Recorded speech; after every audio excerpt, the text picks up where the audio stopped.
If you haven't had an opportunity to watch Terminator Genisys, stop listening now. Major spoilers, here we go. Okay, before we even begin, Terminator Genisys means Terminator SkyNet. Genesis means SkyNet. Genesis is SkyNet. Kyle Reese opens up a birthday present, and it is a tablet called Link Life, not Lifelink, it's Link Life, and the tablet runs a operating system program called Genisys, which is SkyNet. And what's crazy as hell is that Windows 10 is about to drop, and I'm not even gonna lie, I'm fucking terrified.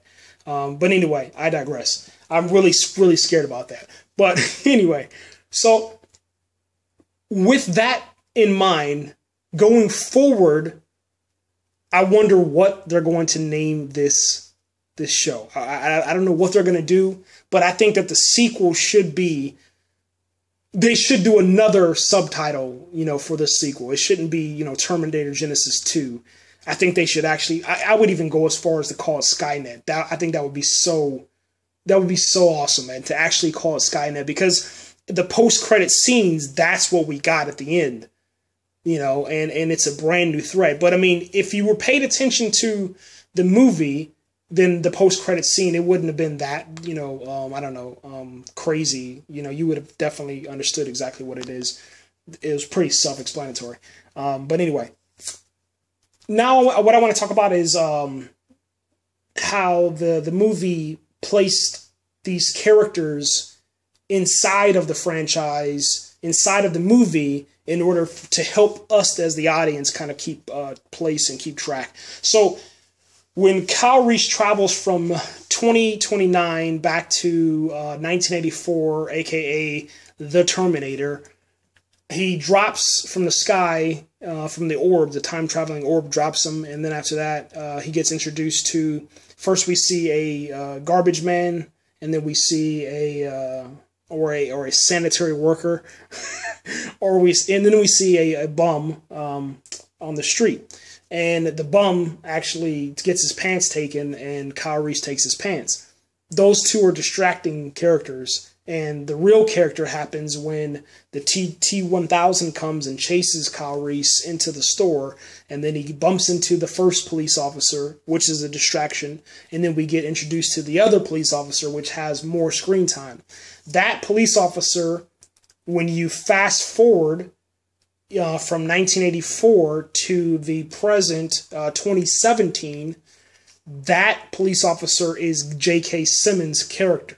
All right, and I thought they did a really good job casting J.K. Simmons and that actor. It was really, really cool to see that. And immediately, what I loved about it, when you first see J.K. Simmons, you honestly, I don't care what anybody says, you thought that was the drunk guy, because they kept saying, are you drinking again? Are you drunk again? Did you have a little bit to drink?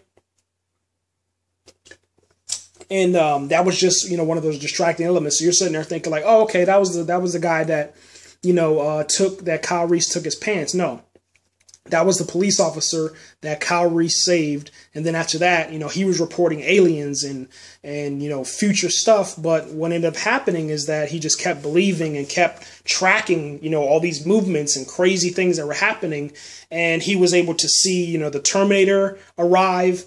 He was able to see the events of Judgment Day, and I'm thinking that he probably most likely saw the events of Rise of the Machines, even though I don't think that counts inside of this franchise. But it just makes sense that he will be able to see all that stuff and then believe them, because Kyle Reese started talking about the future, and he was saying soldier, etc., and a whole bunch of other things that just kind of led me to believe that. I love the writing, man. I can't. I can't say it enough, man. I think the reason why I like this movie so much also is because it reminds me so much of that good film that I had when I watched X-Men Days of Future Past. Like, it's just one of those time-traveling movies. I don't know, that has a lot of nostalgia, man. I mean, like, when we went back to 1984 and then, time traveled through, and, you get to see two different generations And you get to see, you know, almost, let me see, three or four generations of, yeah, matter of fact, I think you get to see 4 generations of Arnold Schwarzenegger.